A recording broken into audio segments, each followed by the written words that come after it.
Last year, photographer and film director Jim Lee released two books, The Box and My Box. He's now with me to tell me more about the recent online release, which includes some particularly well-known narrators. Hello, sir.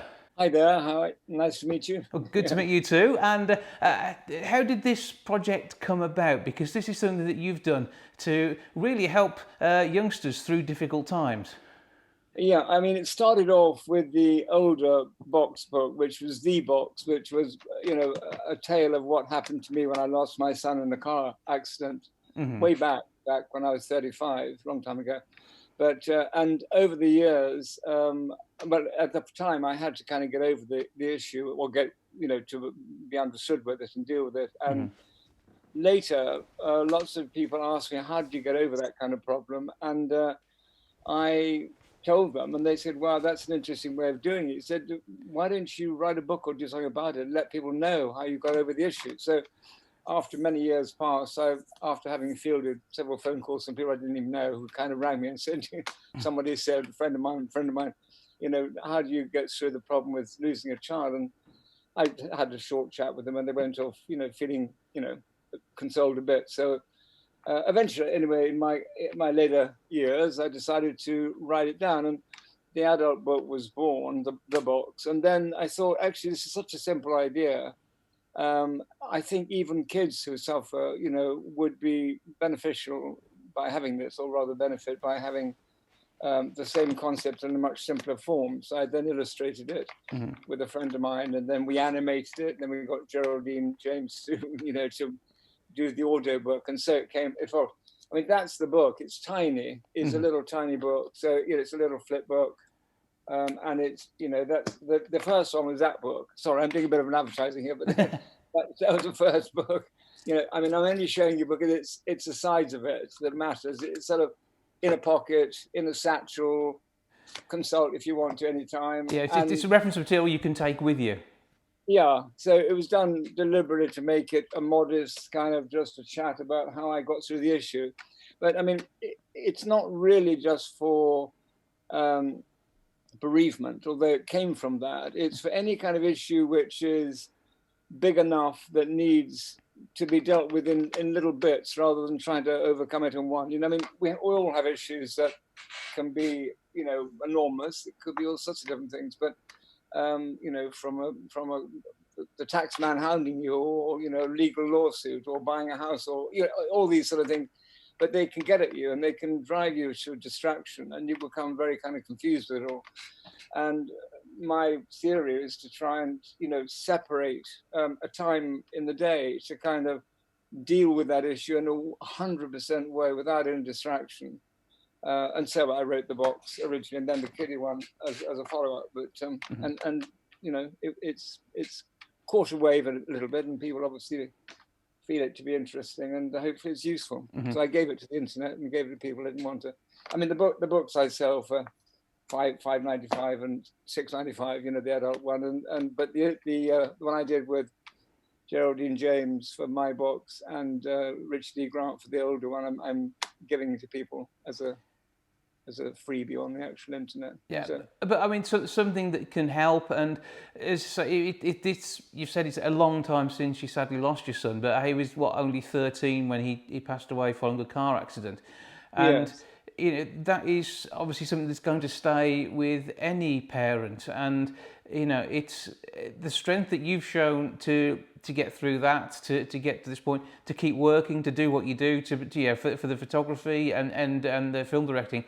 Even harder when it's something creative like that and you're putting your heart and soul into it all, and then to focus and produce these books to help others. I mean, the plaudits should come with this, or something which you probably have received some of. But I mean, it can't be easy to get to the point where you're writing this down.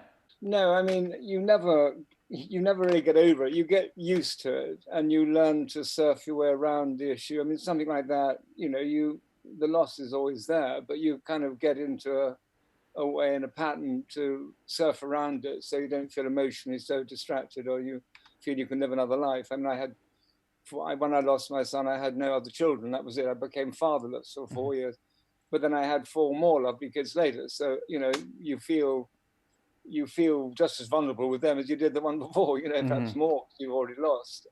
They say lightning never strikes twice, but you're always vulnerable to that. So in other words, the issue is big, the loss is ginormous, and you have to kind of contain it, really. But I think the most important thing about this actually is you don't bury it, you don't lose it or try and hide from it. You kind of confront what you feel.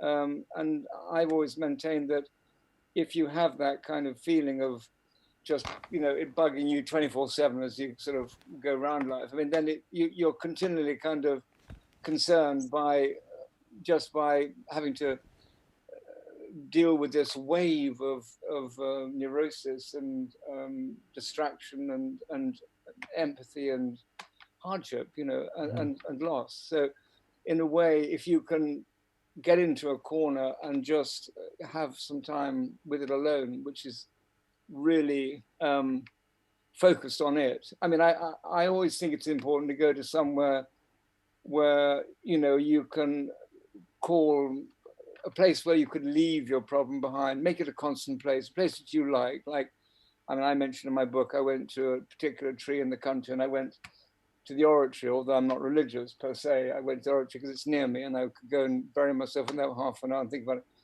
Somewhere magnificent where you can sort of leave behind your issue and walk away from it and maybe go back and have that conversation again the next day, or another one, or an improved one, hopefully. But, it's doing that, and then having the 23 and a half hours after that, you have half an hour of it, then you just get on with your life. And if it comes back to you, you say to yourself, not now, I'll go back to it again tomorrow. And then I always compare it actually with, when you go, I don't know when you go to the gym, but I used to until very recently, I went to the gym. And, you're not supposed to do exercise on your muscles every day, because otherwise you never have a chance for them to build. But you would go in there and have some exercise, eat a bit of protein, leave it a day or two, then go back and have some more exercise. And then in that time, the muscle would build from the work you've done on it. It would then, the protein would go to the muscle and it would make you stronger. And then you go and have another exercise. But if you did it every day, you'd never have a chance to build that muscle. Well, similarly, if you have a problem like this, if you just continually think about it all the time, you never really make any progress. You just live in this wash of thinking and worrying about it, and it becomes like a disturbance to you. And so, of course, it can affect your mental health. So I think for me, it really helped to be able to deal with it in a way very, very much, intensely for a short period of time, and then determinedly not go back to it until we go back the next day and do it again. So, I mean, each their own and how they do it, but that's how I did it, and it helped me. So. Because, I mean, this is part of your life that you don't want it essentially to go away. You don't want to lose that sense of loss because the person meant so much to you. You just have to find a way of stopping the loss being your whole life, rather than allowing you to live the life that your loved one would have wanted you to. Exactly. And actually, if you think about it from their point of view too, although they're not here any longer, if you say, what would they want you to do? They wouldn't want you to sit there and be in misery all the time, thinking about every 5 minutes a day. They'd prefer, I'm sure, that you would had a handle on it, you cared about it, you dealt with it, you felt it, you try to put yourself in a better place, and you go on. They wouldn't want you to, they're looking down on you. They're not going to say, look, I want you to suffer all the time because I'm dead and you're dead and I'm not. It's you've got to I think very carefully about what the other side would feel and think, and then in that way you would then be sensible about your decision on how to get over the issue or how to deal with it. And so I thought about Orlando finally, but the hardest part of that was actually not thinking about him when I felt that I wanted to think about him, and I felt emotionally that I was drawn to thinking about him. But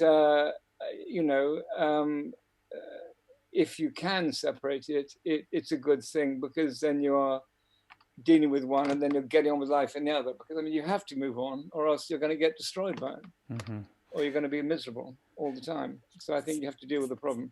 Certainly with your approach, it allowed you to have a career which has been successful. You've had a great family life, but still the fact that you've got a loss there as something that's both stayed with you and allowed you to probably enjoy the rest of your time, knowing that you're living life to the full in how you would have want your son to have done. That's true, I think. And in a way, when you get on top of it and you feel like you're in control and you're no longer out of control, because I mean, I think the large problems, no matter what they are, make you feel out of control. Very often your reaction is aggressive, but when you get on top of it and you're in control of your situation, you become more passive, you become more humble, you become more able to cope. And I think then, it sounds rather perverse to say this, but in a way you kind of almost join the high fly club. You're in a different kind of place, because you've then become capable of dealing with a big issue, which only very few people have of that magnitude. Yeah. And it gives you a kind of strength which you hadn't had before you had the problem. Now I call that taking advantage of a disadvantage. And I don't think there's anything wrong with that. I mean, if you are disadvantaged, better you get on top of it and rise above it and do okay and progress and go forward and be positive, than it is to wallow in the misery of it and just not get on top of it and find it just eats and swallows you up. Well, I mean, through your dyslexia, dyspraxia, you're still a absolutely great communicator.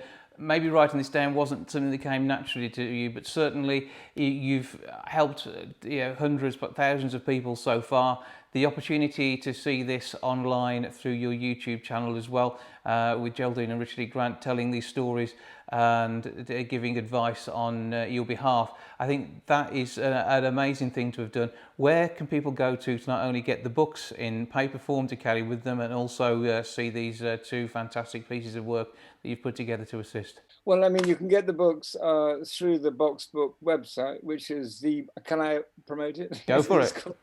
It's theboxbook.co.uk, and that's the designated books, the actual book website for the two box books, the adult and the children's one, sorry. And they can be bought, through the website direct with the distributor, or you can go to Amazon. You can get on Amazon. They're both on Amazon.